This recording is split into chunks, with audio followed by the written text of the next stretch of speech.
Welcome back to 8482 Media. Today I have a quick one for you guys on how to use text to video, which is Gen 2 on RunwayML.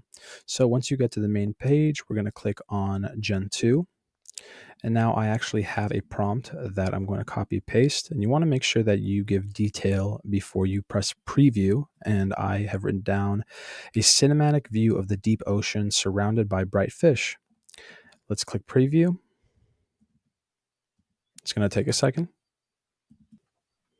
Boom, they gave us 4 options. Let's try one.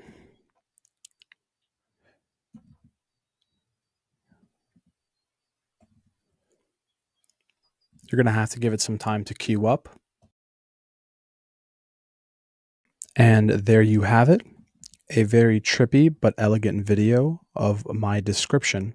Now, if you guys found this helpful, please leave a like. If you guys have any questions, comment down below.